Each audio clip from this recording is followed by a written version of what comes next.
ہمارے ہاں بڑی شخصیات کے ساتھ ہمیشہ یہ مسئلہ رہا، میں نے عرض کر دیا، وہ جس بھی سطح کی ہوں، انبیاء سے لے کر اولیاء صالحین تک، مسئلہ یہ رہا کہ ہم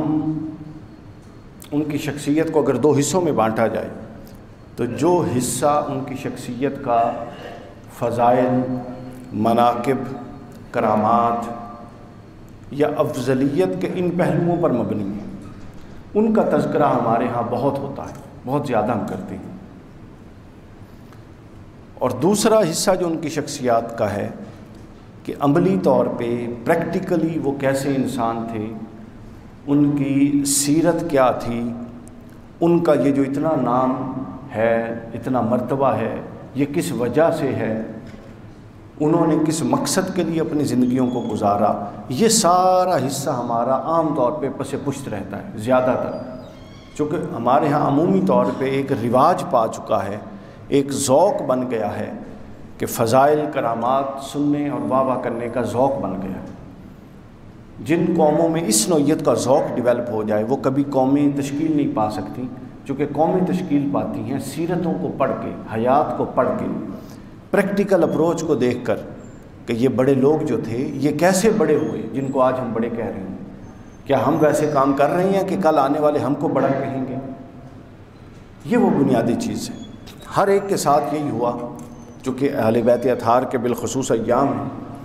تو اہل بیت اطہار کے ساتھ بھی ہمارے ہاں یہی کچھ ہوا، بلکہ دو معاملے ہوئے۔ ایک معاملہ تو یہ ہوا کہ شروع دن سے، اول سے لے کر خلافت راشدہ کے ختم ہونے کے بعد اور ملوکیت کے آغاز سے لے کر اہل بیت اطہار پر ظلم ہمیشہ روا رکھا گیا، مختلف صورتوں میں، حکومتوں کے ذریعے، قلم کے ذریعے، تلوار کے ذریعے، ممبروں پر سب و شتم کے ذریعے، یہ تمام صورتیں۔ اور دوسرا ظلم یہ روا رکھا گیا کہ جو محبین تھے انہوں نے سیرتوں کو چھوڑ کر خالی کرامات اور واہ واہ والے معاملات کو لے لیا۔ تو قرآن مجید میں، احادیث مطہرہ میں بہت سارے ایسے مضامین موجود ہیں، لیکن میں نے آج اسی لیے جس آیت مبارکہ کی سورہ دہر، جس کو سورہ الانسان بھی کہتے ہیں، ان کی جن آیتوں کا 2-3 آیتیں میں نے تلاوت کی ہیں، ان کا تعلق اہل بیت اطہار کی شخصیات کے جو عظمت اور فضائل کا پہلو ہے اس کے ساتھ بھی ہے، اور جو سیرت و کردار کا پہلو ہے اس کے ساتھ بھی ہے۔ اللہ رب العزت نے فرمایا، یہ آیت یہ شروع ہو رہا ہے تسلسل، ان الابرار یشربون من قاص قانا مزاجھا قافورا، کہ بے شک جو مخلص اور اطاعت گزار لوگ ہوں گے اللہ کے، ان کو قیامت کے دن ایسے جام میں شراب طہور پلائی جائے گی جس میں کافوری مزاج کی آمیزش ہوگی۔ یہ خاص قرآنی اصطلاحات ہیں آخرت کے انعامات کو بیان کرنے کے لیے۔ پھر کافور جنت کا ایک چشمہ ہے جس سے خاص بندگان خدا پیا کریں گے، اور جہاں چاہیں گے دوسروں کو پلانے کے لیے اس بڑے چشمے سے چھوٹی چھوٹی نہریں نکال لیا کریں گے، قرآن مجید میں۔ پھر اس کے بعد فرمایا کہ یہ بندگان خدا جن کا قیامت کے دن یہ مقام و مرتبہ ہوگا وہ کون ہیں؟ فرمایا یہ وہ لوگ ہیں یوفون بالنذر، کہ جو اپنی نظروں کو، منتوں کو، جس کو ہم اردو میں منت کہتے ہیں کہ اللہ میرا فلاں کام ہو جائے تو میں تیرے حضور روزہ رکھوں گا، یہ اتنی رقم صدقہ کروں گا، یا کوئی بھی نیک کام کروں گا، تو وہ پھر کرنا واجب ہو جاتا ہے، اختیاری نہیں رہتا، تو اس کو منت اور عربی میں نظر کہتے ہیں۔ جو اپنی منتوں اور نظروں کو پورا کرتے ہیں اور اس دن سے ڈرتے ہیں جس دن کی سختی خوب پھیل جانے والی ہے، اور اپنا کھانا اللہ کی محبت میں خود اس کی طلب اور حاجت ہونے کے باوجود یتیم محتاج کو، پھر یتیم کو، اور پھر قیدی یعنی اسیر کو کھلاتے ہیں،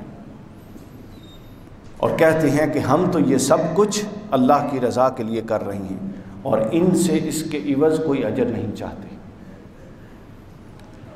یہ آیات کا مفہوم تھا۔ اس سے متعلق امام قرطبی، ابن مردویہ نے عبداللہ ابن عباس اور امام زمخشری الکشاف، ان تینوں میں جو بات مشترک ہے وہ میں تفاسیر میں نے عرض کر دی، میں بیان کرنے لگا۔ امام زمخشری علیہ الرحمہ بیان کرتے ہیں ابن عباس، حضرت عبداللہ ابن عباس سے اس کی تفسیر مروی ہے ان تینوں کتابوں میں، فرماتے ہیں کہ یہ آیات جو ہیں یہ امت کی بہت بڑی اکثریت اس بات کی قائل ہے اور اتفاق کرتی ہے کہ یہ آیات حضرت سیدہ فاطمہ الزہرا، حضرت مولا کائنات حضرت علی اور ان کی خادمہ حضرت فضہ کے بارے میں نازل ہوئی۔ اور دوسرا قول کہ ان تین کے علاوہ اس میں امام حسن اور امام حسین بھی تھے، اوبویسلی وہ تھے چونکہ نظر جو تھی وہ ان کے بارے میں تھی، وہ بیمار تھے۔ اور دوسرا اس آیت کا اطلاق یہ ہے کہ وہ عمومی ہے، اور بالکل یہ تو قرآن کا اصول اور ضابطہ ہے، یعنی قرآن کی آیت ایک کسی خاص پس منظر میں، خاص ایک ماحول میں نازل ہوتی ہے جس کو شان نزول کہہ کے مفسرین اس خاص واقعہ سے اس آیت کو جوڑتے ہیں، لیکن اس کا ایک عمومی اطلاقی پہلو ہمیشہ باقی رہتا ہے۔ یہ نہیں ہو سکتی کہ اب اس واقعے سے متعلق ہوئی اب باقی اس کا استعمال نہیں رہا، معاذ اللہ ایسا نہیں۔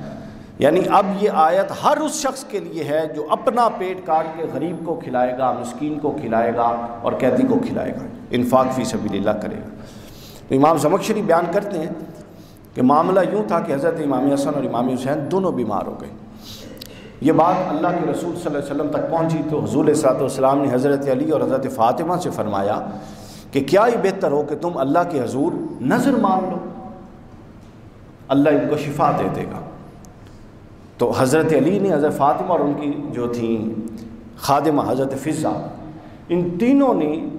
3 روزوں کی منت مانگ لی، نظر مانگ لی کہ اللہ تعالیٰ شفا دے۔ امام حسن اور امام حسین کو شفا ہو گئی، اب وہ منت کو پوری کرنے لگے اور روزہ رکھنے لگے۔ جب روزہ رکھا تو حضرت علی کے پاس چونکہ مال و اسباب نہیں تھا اس طرح سے، حضرت علی خیبر کا ایک یہودی تھا شمعون نام تھا، اس کے ہاں پوری رات قیام کر کے محنت کر کے 3 سا یا 3 سا جو کے یا گندم کے یا مختلف اجناس کا ذکر آیا، جو کے 3 سا لائے کما کے حضرت فاطمہ کو دیا۔ تو حضرت فاطمہ نے اس کو 3 حصوں میں کیا اور ایک حصہ اس وقت چکی میں پیس کے تو اس کو گوندھ کے روٹی اور وہ کھانا تیار کرنے لگی۔ ابھی کھانا تیار ہوا تھا اور پہلا روزہ تھا اور افطاری ہونے لگی تھی۔ تو اب آپ دیکھتے رہیے کہ عظمت اہل بیت بھی دیکھیے اور پھر سیرت و کردار اہل بیت بھی دیکھیے۔ چلتی رہیں، یعنی افطار کا جیسے وقت ہونے لگا تھا تو دروازے پہ کھٹکھٹایا اور کوئی شخص آیا اور اس نے کہا اے اہل بیت محمد، اللہ تم پر سلامتی بھیجے، میں ایک مسکین ہوں، مجھے کچھ کھلاؤ پلاؤ، اللہ تمہیں جنت کے دسترخوانوں سے پلائے گا۔ یہ اس نے صدا دی۔ حضرت علی نے اشارہ کیا حضرت فضہ کو اور جو کچھ سامنے پڑا تھا 3 بندوں کا کھانا وہ اٹھا کے جا کے اس مسکین کو دے دیا اور پانی سے روزہ افطار کر لیا۔ پھر اس کے بعد اگلا روزہ تھا، چونکہ منت کے 3 روزے رکھنے تھے جو مانے ہوئے تھے، اگلے دن کا روزہ رکھا تو دوسرا سا جو تھے وہ حضرت فاطمہ نے اسی طرح گوندھ کے روٹی تیار کی۔ تو سارا دن گزر گیا، جب آخری وقت آنے لگا اور افطار کا قریب تھا پھر دروازے پہ دستک ہوئی اور ایک شخص نے کہا اے اہل بیت محمد، اللہ تم پر سلامتی بھیجے، میں یتیم ہوں اور بھوکا ہوں، مجھے کھلاؤ۔ حضرت علی نے حضرت فضہ کو اشارہ کیا، وہ جو کھانا پڑا تھا اٹھا کے لے گئیں اور یتیم کو دے دیا اور پانی سے روزہ افطار کر لیا۔ اب یہ کہنے سننے کی بات ہے، آپ تصور کریں کہ کیا ایک دن بھی ہمارے درجہ اخلاص اس معاملے کا ہے کہ ہم یہ کر سکتے ہیں؟ اس کے بعد پھر تیسرا دن آیا اور جو تیسرا جو تھا، جو کا تیسرا سا تھا، وہ اس سے کھانا تیار ہوا اور جب کھانا تیار ہو چکا اور افطار کا وقت قریب تھا تو پھر دروازے پہ دستک ہوئی اور ایک شخص آیا کہ میں قیدی ہوں اور کئی دنوں سے بھوکا ہوں، اللہ کی راہ میں مجھے کچھ کھلاؤ۔ حضرت علی نے حضرت فضہ کو اشارہ کیا، وہ تیسرے دن کا بھی کھانا اٹھا کے دیا اور انہوں نے پانی سے افطار کر لیا۔ جب یہ 3 دن کا سامعین کرام مسلسل واقعہ پیش آیا تو اس وقت اہل بیت افراد کے اب یہ سب کچھ اس میں شامل ہے، خود امام حضرت علی بھی، حضرت فاطمہ بھی، حضرت فضہ بھی اور 2 معصوم جن کے لیے شفا کے بعد روزے رکھے جا رہے تھے، حضرت امام حسن اور امام حسین۔ جب یہ بام مکمل ہو گئی، 3 دن ہو گئے، تیسرے دن کا کھانا دے گیا تو حضرت علی، امام حسن اور امام حسین بھوک سے بلک اور تڑپ رہے تھے۔ ان کا دل بہلانے کے لیے ان کو لے کر حضور کی بارگاہ میں آ گئے، بھئی تھوڑی دیر گپ شپ ہوگی تو کچھ معاملہ بہل جائے گا۔ تو حضور علیہ السلام نے دیکھا کہ یہ تو شدت بھوک چہرے پر آثار ہیں، تو آپ نے فرمایا کہ علی کیا وجہ ہے، میں بڑی بری حالت دیکھ رہا ہوں ان کی۔ پھر حضور نے ان کو پکڑا اور اٹھ کے حضرت فاطمہ کے پاس چلے گئے، آگے تشریف لے گئے تو دیکھتے ہیں کہ حضرت فاطمہ نماز میں ہیں اور بھوک سے حضرت فاطمہ کی نقاہت کا ان سے بھی برا حال ہے اور آنکھیں اندر دھنسی ہوئی ہیں۔ یہ صورتحال دیکھ کر رسول السلام غمگین ہو گئے کہ اللہ میری اہل بیت کے پاس تو 2 وقت کا گزر بسر بھی نہیں، ابھی اس کیفیت میں بیٹھے تھے کہ حضور علیہ الصلوۃ والسلام پر فوراً ایک ایسی غیر معمولی کیفیت ہوئی کہ حضرت علی پیچھے ہٹ گئے، سمجھ گئے کہ وحی نازل ہو رہی، اور حضرت جبرائیل علیہ السلام سورہ الدہر کی یہ آیتیں لے کر نازل ہو گئے کہ اے محمد صلی اللہ علیہ وسلم یہ آیات خود بھی سن لیجئے اور اپنے ان اہل و عیال کو بھی سنا دیجئے، اہل بیت کو جو 3 دن سے بھوکے پیاسے ہیں، کہ ان کا 3 دن کی بھوک اور 3 دن کی پیاس اللہ کے ہاں اتنی مقبول ہوئی ہے کہ قیامت تک کے لیے اس کو قبولیت اس طور پہ بخشی ہے کہ اللہ ان کا ذکر قرآن میں کر کے اس کو محفوظ کرنا چاہ رہا ہے۔ اور قرآن مجید میں فرما دیا وَيُطْعِمُ طَعَامًا عَلَىٰ حُبِّهِ مِسْكِينًا وَيَتِيمًا وَأَسِيرًا، اس ترتیب سے قرآن نے بیان کیا جس ترتیب سے فقراء آئے تھے، پہلے دن مسکین، دوسرے دن یتیم، تیسرے دن اسیر، اور پھر اللہ نے ان کی گواہی اللہ نے خود دے دی حضور علیہ الصلوۃ والسلام کو کہ انما بے شک انما نطعمکم لوجہ اللہ، یہ کہتے ہیں کہ یہ صرف اللہ کی رضا کے لیے کھلا رہے ہیں، یہ درست کہتے ہیں، لا نرید منکم جزاء ولا شکورا، یہ اس کے عوض کوئی جزا نہیں چاہتے مگر اللہ اپنی شان کے لائق ان کو یہ جزا دیتا ہے کہ جب یہ جنت میں آئیں گے تو یہ ایسے جام سے پئیں گے جس میں کافور کی آمیزش ہو، یعنی یہ جو سختیاں یہ یہاں برداشت کر رہے ہیں اللہ ان سختیوں کا نعم البدل ان کو عطا فرمائے گا۔ اب اس حصے سے 2-3 باتیں آپ کے سامنے پیش کرنی مقصود ہیں۔ پہلی بات تو یہ کہ اگر اب دیکھیے یہ ایک پورا تصور ہے عبادت کا، ہمارے ہاں دین کی جگہ چونکہ مذہب آ چکا ہے، مذہب نے عبادت کے اور اسلامی تمام تصورات کو تہس نہس کر کے رکھ دیا ہے، اور عوام کی اپروچ بھی وہی بن چکی ہے کہ وہ مذہبی تصورات کو حقیقی دینی تصور سمجھتی ہے، جو کہ صحیح نہیں ہے۔ کوئی تصور اسلامی عبادت کا ایسا ہے ہی نہیں اور وہ مکمل ہو ہی نہیں سکتا جب تک اس میں معاشرے کی فلاح و بہبود ساتھ کسی نہ کسی طرح جوڑ نہ دی جائے۔ معاشرے سے کٹ کے الگ تھلگ ہو کے اگر کوئی سمجھتا ہے کہ وہ اللہ کو راضی کر لے گا اور مخلوقات کی فلاح و بہبود میں کسی بھی طور پہ اس کا کوئی حصہ نہیں، تو وہ غلط سمجھ رہا ہے۔ نماز آپ پڑھ سکتے ہیں گھر، لیکن جماعت کے لیے کیوں کہا گیا؟ پھر جمعے کی پابندی اس سے شدید، پھر عیدین کی پابندی اس سے شدید، پھر حج ایک دفعہ فرض کیا گیا، اس میں اجتماعیت کا پہلو، زکوٰۃ دوسروں کا احوال پرسی، روزہ دوسروں کی احوال پرسی اور دوسروں کے معاملات کی خبر گیری، کوئی پہلو۔ اب ان آیات کو دیکھ لیجیے، حالانکہ نظر کے روزے تھے جو پیور عبادت ہے، لیکن قرآن مجید نے اس کو اس پیرائے میں بیان کیا کہ اس کے اندر معاشرے کے 3 مظلوم طبقات کو جوڑ دیا اور تصور عبادت، حقیقی تصور عبادت کو واضح کر دیا۔ اور پھر آگے بڑی عجیب بات، پھر آگے فرمایا انا نخاف من ربنا یومن عبوسن، اور یہ وہ لوگ ہیں کہ ان سے اس دن سختی دور کر دی جائے گی۔ یہ اہل بیت کے بارے میں آیت نازل ہوئی اور اللہ کہہ رہا ہے ان سے سختی دور کر دی جائے گی، اور ہمارے ہاں تو ہر کان ٹوٹا پیر جنت کا ٹکٹ بیچتا ہے۔ یعنی قرآن کیا کہتا ہے اور ہمارے ہاں دین کو کیا بنا کے پیش کر دیا گیا؟ سستی جنت، 2 ناریاں دی جنت، 2 جذباتی قولوں کی جنت۔ اور ادھر دیکھیں قرآن کہتا ہے کہ اس شدید عمل کو بیان کرنے کے بعد قرآن مجید کہتا ہے کہ اللہ ان سے ہر سختی کو اٹھا لے گا۔ تو بھائی یہ عام عمل کرنے کا دین ہے۔ اقبال نے اس لیے کہا تھا کہ یہ شہادت گہے الفت میں قدم رکھنا ہے، لوگ آسان سمجھتے ہیں مسلمان ہونا، تو مسلمان ہو کر اگر کسی نے ابتدان دکھایا تو وہ صحیح معنوں میں اللہ کے رسول کے بعد اللہ کے رسول کے اہل بیت اور کبار صحابہ کرام جو ابتدائی دور میں اسلام لائے تھے، ابتدائی دور یہ ان سے متعلق۔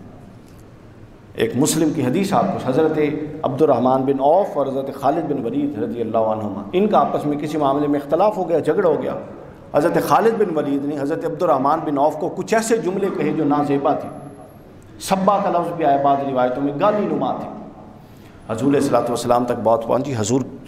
چہرہ انور متغیر ہو گیا، سخت ناراض ہوئے۔ حضرت خالد بن ولید سے فرمایا کہ اے خالد، حالانکہ حضرت خالد بن ولید بھی صحابی ہیں اور کتنے اونچے درجے کے صحابی، لیکن جو اس مشکل کے دور میں جنہوں نے ساتھ دیا تھا ان کا مقابلہ کسی کے ساتھ نہیں ہو سکتا۔ حضرت عبد الرحمن بن عوف تو بالکل ابتدائی لوگوں میں، تو حضور نے حضرت خالد بن ولید سے کہا کہ اے خالد، خبردار میرے صحابی کو گالی مت دینا یا برا بھلا مت کہنا۔ کیوں؟ فرمایا کہ اگر تم احد پہاڑ جتنا سونا خرچ کرو اور عبد الرحمن بن عوف ایک مد یعنی ایک مٹھی خرچ کرے، تو یہ اس وقت اسلام میں آیا تھا کہ اس کے ایک مٹھی افضل ہوگا تمہارے ایک احد پہاڑ جتنے سونے کے خرچ کیے سے۔ یعنی اصل چیز یہ ہے کہ آپ نے قربان کیا کیا، آپ چھوڑ کر کیا آئے، اللہ اور اس کے رسول کی راہ میں آپ نے ترک کیا کیا، یہ اہم ہے۔ اہل بیت اطہار کا مقام و مرتبہ اس لیے یہ ہے کہ یہ وہ لوگ ہیں جنہوں نے اول تا آخر صرف ترک کیا اور صرف قربان کیا، یہ کبھی بھی بینیفیشری نہیں رہی، صرف قربان کیا۔ وہ حضور کا اپنا گھر ہو، اس کا حال میں نے آپ کو بتا دیا۔ اس کے بعد آپ اہل بیت اطہار کے کسی فرد کو لے لیں، حضرت علی کو لے لیں کہ خلافت راشدہ کے دور میں کیسی سازشوں کا سامنا رہا ان کو، پھر امام حسن کو لے لیں کیسی سازشوں کا اور باغی گروہوں کا سامنا رہا ان کو، پھر زہر دے کر شہید کر دیا گیا، پھر آپ امام حسین علیہ السلام کو لے لیں۔ اس سے بڑا ظلم و بربریت کا مظاہرہ ہو سکتا ہے جو میدان کربلا میں خانوادہ نبی کے ساتھ کیا گیا؟ تو گویا قرآن اور اللہ کی عطا ہمیشہ قربانی اور سیکریفائس کے ساتھ جوڑ دی گئی ہے۔ اگر آپ قربانی نہیں کر سکتے، قربان نہیں کر سکتے اپنی خواہش کو، اپنی انا کو، اپنے مال کو، تو آپ مت سمجھیے کہ آپ کسی بڑے سے بڑے یا چھوٹے سے چھوٹے منصب کے حقدار ہیں، چونکہ اسلام نے قربانی کے ساتھ ہر شے کو جوڑ دیا۔ یہ ان آیات کا مفہوم تھا۔ اور پھر دیکھیے کہ اس میں انفاق فی سبیل اللہ کا کتنا گہرا تصور ہے۔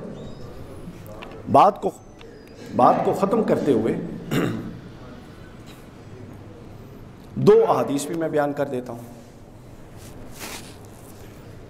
دو احادیث